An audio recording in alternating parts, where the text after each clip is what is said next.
Hi everybody, today I'm going to read the final chapter of All About Sam. Chapter 13. Sam slithered on his belly up the stairs and into his sister's bedroom. Her door was partly closed, so he slithered in very carefully through the open part, making no noise. Slither, slither, slither. Anastasia didn't see him. She was on her bed writing in her notebook. Anastasia was always writing in her notebook. "It's my private notebook," she had told Sam, and don't you ever dare peek into it, because I have ways of knowing if you do. "What ways?" Sam asked. "I could do it while you're at school, and you would never ever know." Anastasia never took the private notebook to school. "Yes, I would. Sometimes I put an invisible hair across the cover, and if the hair is dislodged, I know a spy has been into my notebook." "Let me see. I want to see the invisible hair," Sam had said, but Anastasia had said no. "Just keep your mitts off him," she told him. "People my age, 13, have private stuff, and they don't want their little brothers messing around with it." "People my age have private stuff too," Sam had told her. He didn't have any private stuff, but he liked trying to make himself invisible, which was a way of being very private, and that was why he was slithering invisibly into Anastasia's room. "Boo!" Sam shouted, leaping up suddenly beside his sister's bed. Anastasia jumped, startled. She dropped her marking pen. "Sam," she said in an irritated voice, "cut it out. You've scared me. What are you doing creeping around like that?" "I'm being a lizard," Sam explained. Anastasia laughed. "Well, you make a pretty good lizard, Sam. Why don't you slither downstairs and eat some insects? That's what lizards do. Go out in the yard and find a nice juicy caterpillar for lunch, okay?" Sam thought about that. He thought about a huge, fuzzy, juicy caterpillar placed right in the center of a piece of whole wheat bread, maybe with a little mustard dabbed on him. Suddenly, Sam didn't want to be a lizard anymore, not even for 1 minute longer. "Will you play with me?" he asked Anastasia. "I'm not a lizard anymore. I'm a boy again." Anastasia looked up from her notebook. "I will a little later, Sam. We can go outside and I'll give you the ride on the back of my bike, okay? But not right now. Right now, I'm making up a secret code, and I need to do it all by myself without any interruption." Sam's eyes widened. "What's a secret code?" he asked. "Oh, it's complicated, Sam. It's when you say one thing but mean something else, or write one thing but mean something else. Understand?" Sam shook his head no. "Well, for example," Anastasia hesitated. "Sam," she asked, "if I explain this code to you, promise me you won't tell anyone?" Sam nodded. "Do you solemnly swear?" Sam gulped. He knew that swears were bad. There was a kid at nursery school who was always saying swears, and Mrs. Bennet did not find it amusing at all, not even for 1 single minute. It was Sam's best friend, Adam. "I solemnly swear," Sam whispered, glancing around to be certain no one could hear. "Well," Anastasia explained, "I've made a list of all the boys I know. Robert Giannini and Steve Harvey and Eddie Fox and, well, all the boys I know. See?" She tilted the notebook so that Sam could see a list of names written in green ink. "Now, here's the code part," Anastasia went on. "I've written words after each boy's name, but the words don't really mean what they say. So if I wrote love, that really means hate, see? And despise means love. And my friend Meredith has the code too, so she can understand. And if I call Meredith up and say, 'I despise Steve Harvey,' well, Meredith could look at her code notebook and see that I really mean that I love Steve Harvey. But no one else would know because they wouldn't know the code." Sam stared at his sister. "See?" Anastasia asked. "I guess so," said Sam, even though he didn't really. "Don't forget that you can't tell anyone. You solemnly swore, remember?" "Yeah." Already, Sam was sorry that he had solemnly sworn. It hadn't been worth it. He dropped to his belly and slithered out of Anastasia's room and down the stairs. He was a new kind of lizard, a kind that didn't eat bugs, only peanut butter. "What were you doing upstairs?" asked Mrs. Krupnik as Sam ate his sandwich. He had slithered into the kitchen and explained about the peanut butter eating lizard, and his mother had realized that it was probably feeding time in the lizard world. "I learned about code," Sam told her. "Code?" his mother asked, wrinkling her forehead. "Yeah, that's when you say one thing but you really mean something else." "Like what?" Sam sighed. He couldn't tell about Anastasia's code because he had solemnly sworn, but suddenly he thought of something else. "Like Mr. Flabo," he said. "If I said Mr. Flabo, you know who I mean, don't you?" His mother laughed. "Sure, you mean Daddy." Right, because Mr. Flabo is code for Daddy. And if I said, I hate Mr. Flabo, it would really mean, I love Daddy. Oh, his mother looked confused. Sam looked around the kitchen. On the floor, in front of the washing machine, there was a huge stack of dirty clothes. He recognized the shirt he had worn yesterday, and he recognized the chocolate milk he had spilled on that shirt at dinner last night. He saw Anastasia's socks and his dad's pajamas. He knew how his mother felt about laundry. If you said, I love doing laundry, Sam explained, that would be code, and it would really mean, he waited for his mother to catch on. She laughed and sipped her coffee. I guess I see, but I hope you won't say you hate anything, even in code, Sam, okay? Because hate is such a yucky word, even for laundry. Sam nibbled out the rest of the good parts of his sandwich and arranged the crust in an O on his plate. Yeah, okay, he said. Actually, he didn't think hate was a yucky word. Broccoli was much yuckier. Sam went outside and wandered across the yard to visit the Krupniks' next-door neighbor. Her real name was Gertrude Stein, but Sam never called her that. He liked to call her Gertrude Stein. Gertrude Stein was very old. Sam wasn't sure how old, maybe 200. She had a grouchy face, and when Sam had seen her for the first time, he had been frightened by her face. But later, when he got to know Gertrude Stein, when they became good friends, he realized that she was actually a smiling sort of person.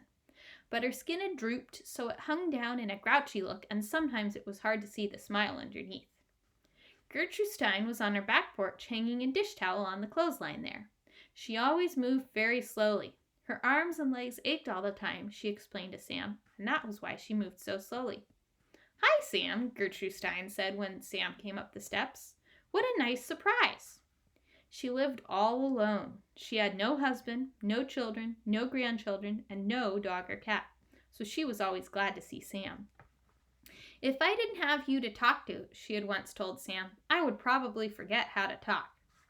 Sam thought it was the saddest thing in the whole world to have drooping skin that gave you a grouchy face, to have aching arms and legs so that you had to move slowly, and to live all alone so that you might forget how to talk. But Gertrude Stein didn't seem to mind. Almost every day she made cookies. I expect you might be willing to do me a favor and eat a cookie or two, she said to Sam. I might, Sam agreed. What have you been doing today? She asked him after they had sat down together at her kitchen table with a plate of cookies and a glass of milk each.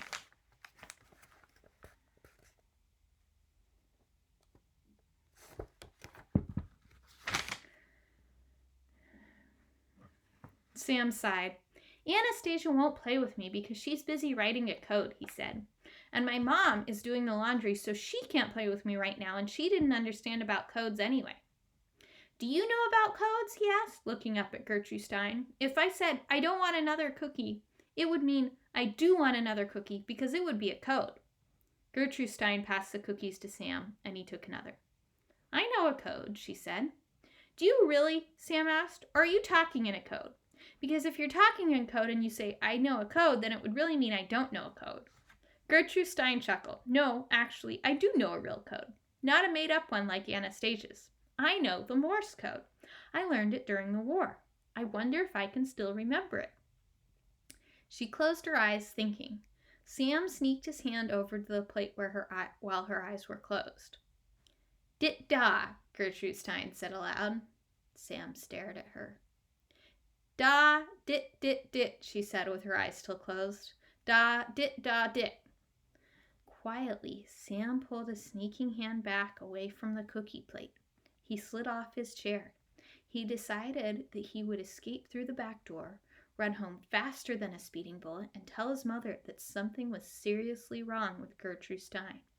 His mother would call an ambulance.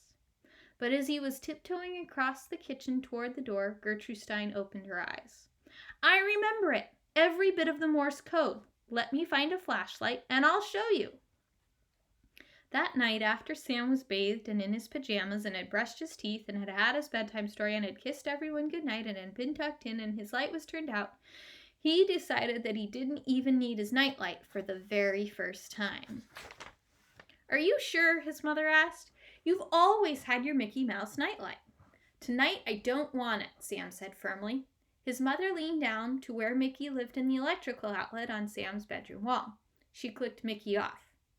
"Do you want me to leave your door open so you'll have a little light from the hall?" his mom asked. "Nope," Sam said. So she said goodnight and closed his door. His room was very, very dark. After a moment, when Sam's eyes adjusted to the dark, he could see the 2 big windows in the dark sky outside and a few stars. He reached under the covers and found his daddy's flashlight where he had hidden it. Then he tiptoed, carrying the flashlight to his window. He balanced the flashlight on the windowsill, aimed it across the dark yard, and, with his thumb, Sam found the button that would turn it on. Dit-da, Sam flashed. That meant desire to establish contact. He and Gertrude Stein had studied Morse code all afternoon. Gertrude Stein said that Sam had a mind like a steel trap. Sam pictured the inside of his own head, shiny steel with springs and teeth like a bear trap, grabbing at the Morse code and holding it tight so it would never escape. Dit-da, he flashed again, remembering the signal he had learned with his bear trap mind. He waited. He knew how slowly she walked and how long it took her to do things with her aching arms and legs.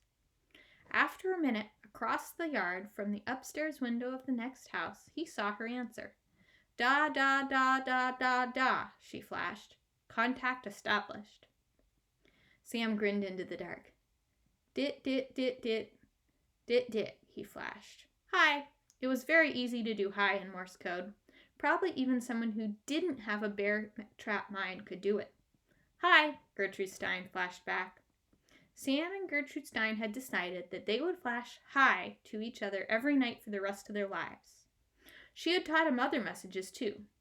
Dit, da, dit was one they would use only in case of emergency.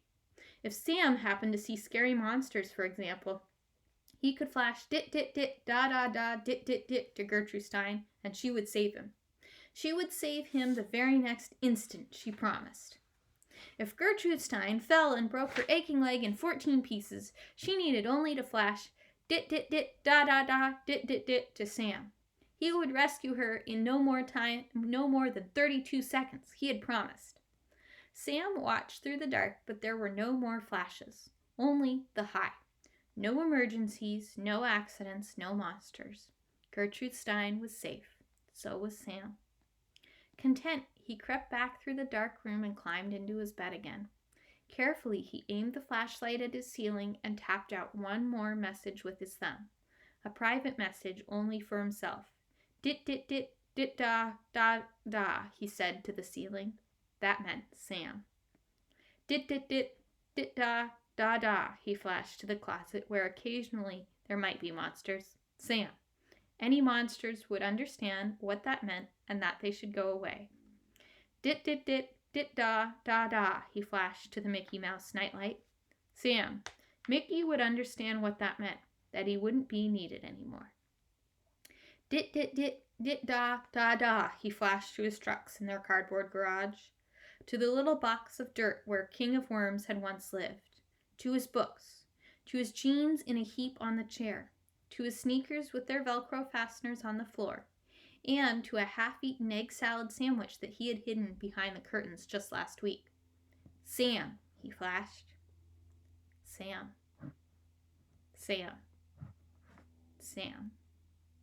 That's me, he thought with satisfaction, and he fell asleep.